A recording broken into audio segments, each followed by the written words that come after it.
Bom dia a todos! Graça e paz do Senhor Jesus seja com todos nós. Uma ótima quarta-feira para todos. Hoje é dia 27 de junho 27 de julho de 2022. Seja muito bem-vindo ao nosso devocional de hoje. Nesta quarta-feira, nós vamos dar sequência à maratona de leitura bíblica. Hoje, Salmos 5 e 6 e Evangelho de João, capítulo 10. Eu quero te incentivar a que você faça a leitura bíblica, especialmente aqui antes do nosso devocional, para você ter uma ideia daquilo que nós vamos tratar aqui no devocional. Tem alguns irmãos que preferem fazer aí poucos minutos antes, né? 7 da manhã, 6:30 da manhã. Outros preferem fazer no dia anterior. Não importa. O importante é que você consiga ler a Bíblia, porque esse é o objetivo aí da maratona de leitura bíblica. Bom, João capítulo 10, o tema do devocional é o bom pastor. Eu quero ler um texto com vocês, que é o versículo de número 11 do capítulo 10, que vai resumir muito bem esse capítulo 10 de João. Alguns irmãos gostam muito do João 10:10, que diz: o ladrão vem apenas para roubar, matar e destruir. Eu vim para que tenham vida e a tenham plenamente. Mas eu gosto muito do versículo 11, que é o a seguir. Diz assim: eu sou o bom pastor. O bom pastor dá a sua vida pelas ovelhas. Esse sim é, no meu ponto, a mensagem central desse capítulo 10 do Evangelho de João. O bom pastor que dá a vida pelas suas ovelhas. É bom entender o contexto. Lembra que Jesus, praticamente todo o Evangelho de João, ele está tratando com seus adversários, com seus algozes. Ali eram os mestres da lei, os fariseus, aqueles que estavam questionando a natureza e a identidade de Jesus. Jesus se apresenta como Deus encarnado, ele se apresenta como aquele que tem todo o poder, que se revestiu de humanidade, e isso trouxe escândalo para aqueles homens. Então Jesus, durante toda a sua caminhada, ele tenta, em primeiro lugar, comprovar a sua divindade, mas também desfazer o ensino falso desses seus adversários. Desta vez, as afirmações sobre a natureza divina de Jesus são precisas. Por quê? Durante todo o Antigo Testamento, Deus ele é conhecido pela nação de Israel como o pastor de Israel. Durante a história da nação judaica, Deus sempre foi aquele que se apresentava como o pastor da nação. Quando Jesus diz, eu sou o bom pastor, ele está fazendo uma afirmação que caracteriza a natureza divina como a sua própria natureza.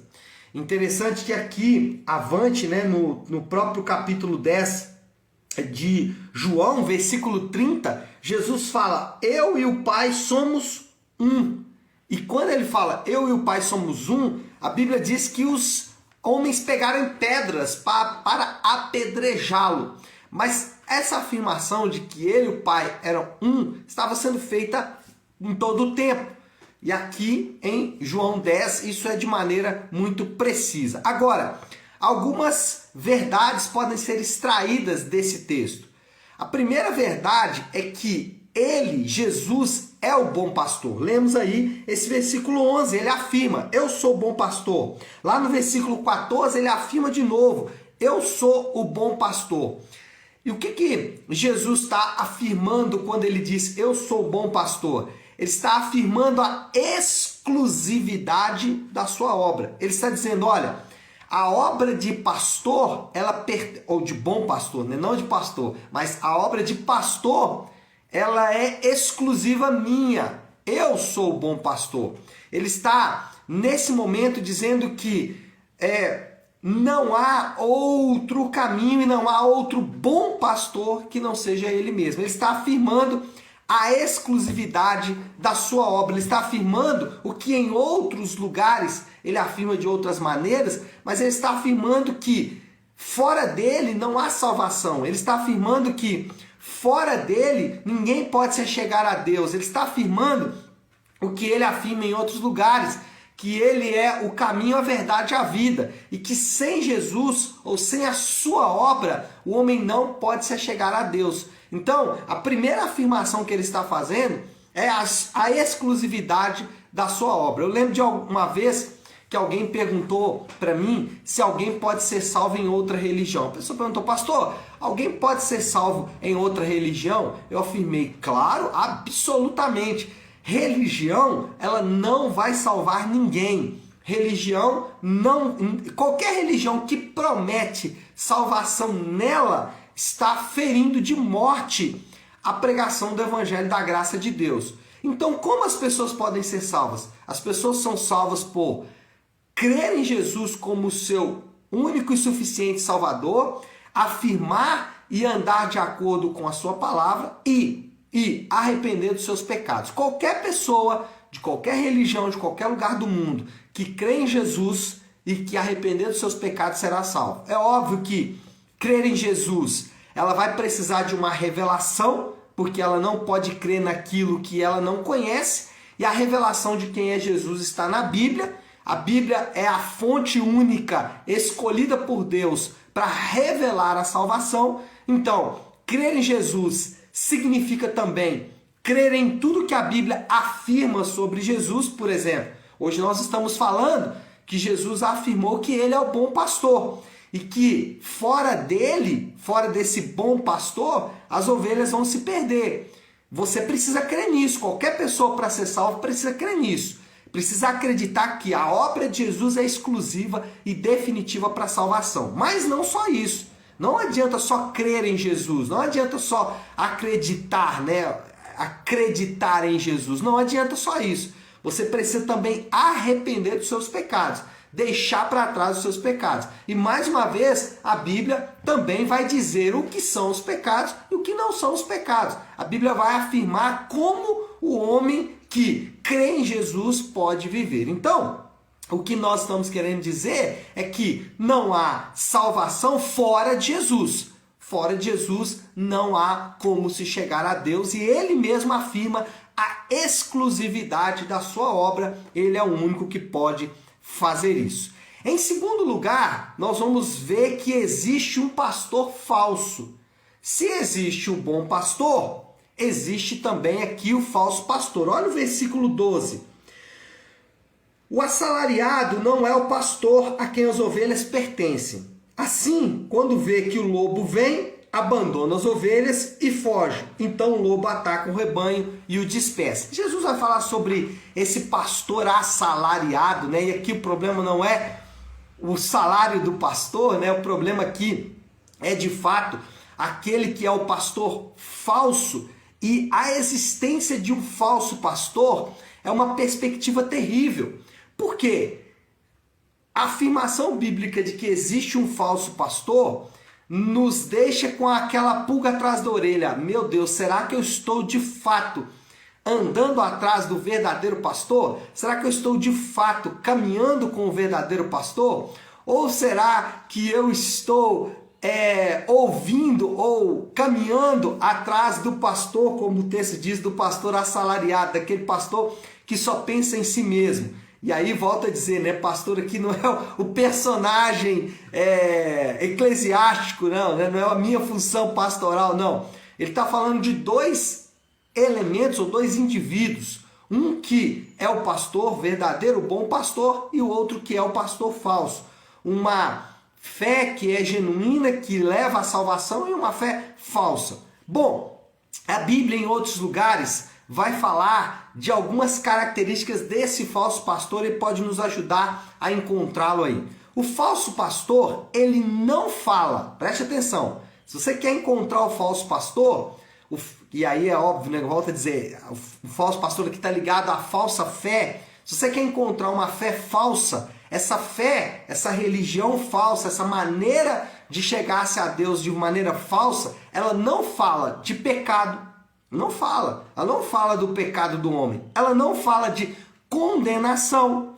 Então, o falso pastor ou a falsa religião, ela não vai falar da condenação. De maneira nenhuma vai falar que o homem pode ser condenado. Pelo contrário, vai mostrar um Deus leniente, que aceita todas as coisas, como se não houvesse limites, como se não houvesse os mandamentos de Deus. Essa falsa religião, esse falso pastor não fala de inferno, né? Normalmente ele usa aquela expressão, o inferno é aqui na terra. Isso não é verdade, isso é um discurso do falso pastor. Falso pastor não fala de salvação, ele, na verdade, normatiza a salvação, ele viabiliza a salvação como se ela fosse algo simples, comum, que não tivesse relevância, sendo que o Novo Testamento, especialmente, mas a Bíblia inteira, trabalha sobre salvação e, principalmente, o falso pastor não fala de eternidade. Ele não fala da vida pós-morte. Ele não fala do caminho e do destino eterno dos homens. Então essas são algumas das características, existem outras. Eu não quero fazer uma lista definitiva, exaustiva aqui, mas essas são algumas das características do falso pastor. Primeiro lugar, temos o bom pastor. Segundo lugar, temos o falso pastor, mas também o texto vai mostrar que existem dois tipos de ovelhas. Existem dois tipos de pastores e existem ovelhas dos dois pastores. Existem as ovelhas do bom pastor e existem as ovelhas do falso pastor. O versículo 14 vai falar assim: eu sou o bom pastor, conheço as minhas ovelhas e elas me conhecem. Essa separação de dois grupos é muito comum na Bíblia. A Bíblia, ela, em toda a sua extensão, sempre vai falar de dois grupos de pessoas. Para não ir muito longe, existe a nação de Israel, existem os outros povos. O próprio Evangelho de João, no capítulo 1, vai falar dos filhos de Deus que receberam Jesus e aqueles que não são filhos de Deus. Enfim, a Bíblia vai tratar sempre de dois grupos. Agora, uma promessa que nós devemos nos agarrar é a promessa de que o pastor vai conduzir as suas ovelhas até o fim. Um grande erro de muitos irmãos é achar que a salvação é o objetivo final do Senhor. É óbvio que a salvação é a coroa, a salvação dos indivíduos é o ponto culminante. E essa salvação ela é pela fé. A graça de Deus derramada em nosso coração, a fé em Cristo nos salva. Mas não só isso. O Evangelho, a promessa da redenção, ela é também não só uma promessa de salvação, mas também uma promessa de santificação. Ou seja, nós seremos conduzidos até o fim pelo Senhor. Aqueles que estão em Cristo, eles serão conduzidos pelo pastor até o final. Ou seja, a justificação pela fé envolve também a santificação pela fé. Eu sou salvo pela fé e eu vivo a vida cristã também pela fé. E essa é a grande realidade da palavra de Deus e essa promessa que o Senhor nos dá aqui nesse texto, quando ele diz: as minhas ovelhas ouvem a minha voz, elas me conhecem e eu vou conduzi-las até aquele dia, eu vou conduzi-las fielmente, é o que o Senhor Jesus promete. Bom, moral da história, vamos começar a concluir aí o nosso devocional de hoje. Moral da história, qual é a conclusão que a gente pode chegar? Jesus é o pastor definitivo que adquiriu as suas ovelhas com a sua própria vida. Por isso que ele vai conduzir essas ovelhas até o final. Por isso que essas ovelhas ouvem a voz dele e o conhecem. Por isso que essas ovelhas são dele, e ele, ou como a palavra diz, ninguém as arrebatará da mão dele. Por quê? Porque elas foram adquiridas pela sua própria vida, elas foram adquiridas pelo seu próprio sangue. E essa é a moral da história. As ovelhas desse pastor, elas podem ter confiança. E eu já começo até a aplicar. As ovelhas desse pastor podem ter confiança, porque foram adquiridas pelo bom pastor. E aí, esse é o nosso desafio, a nossa aplicação final aqui do devocional. Como isso tudo se aplica à nossa própria vida, como eu posso usar isso hoje no meu dia, como isso pode ser realidade para o meu dia, para os meus desafios. As ovelhas do Senhor, aquelas que estão em Cristo, aquelas que foram compradas pelo seu sangue, podem descansar. As vitórias do dia e as dificuldades e lutas que vamos enfrentar não podem sobrepor o fato de que nós pertencemos ao Senhor. Não podem sobrepor o fato de que nós somos adquiridos pelo bom pastor. Então, qual é a aplicação? Se você está em Cristo, se você tem convicção que você é uma ovelha comprada pelo sangue do Cordeiro, comprada pela vida do pastor, se você tem essa convicção, se você tem essa certeza, você pode descansar nessa promessa. Ele vai te conduzir até aquele grande dia. Tá certo, meu povo? Bom, vamos orar.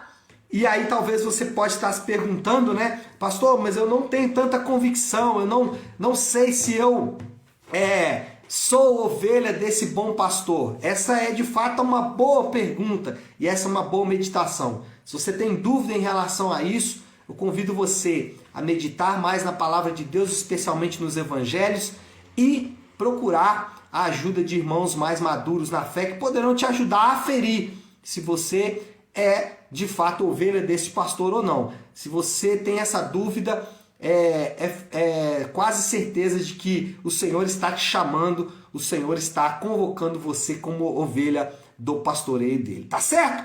Vamos orar, vamos colocar tudo isso aí diante de Deus. Então, se você puder agora, pare aí um instante o que você está fazendo e vamos juntos buscar a Deus em oração. Querido Deus, Pai de graça, Deus de amor e toda misericórdia, obrigado por esta palavra tão preciosa nesta manhã.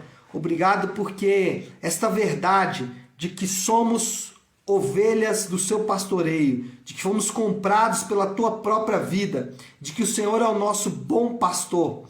Esta verdade enche o nosso coração. Nós podemos descansar nesta verdade. Perdoa-nos porque às vezes não fazemos isso. Perdoa-nos porque às vezes deixamos que o grito do falso pastor entre nos nossos ouvidos e penetre no nosso coração, afastando-nos de ti às vezes. Mas como somos ovelhas do teu pastoreio, ao ouvirmos a tua doce voz, regressamos e voltamos para estar debaixo do teu aprisco, para estar dentro do teu aprisco. E é isso que nós oramos nesta manhã, para que as ovelhas do teu pastoreio descansem em ti e aquelas que estão distantes possam ouvir a tua voz nesta manhã e regressar para o aprisco, recebendo do Senhor descanso, conforto e cuidado. Essa é a tua palavra e nós te agradecemos por isso, pedindo que o Senhor nos dê graça para viver de acordo com ela. Nós oramos assim em nome de Jesus. Amém, amém e amém. Amém, meu povo? Bom, então é isso. Nós vamos ficando por aqui. Que Deus te abençoe. Uma ótima, uma excelente quarta-feira para todos. Fiquem com Deus.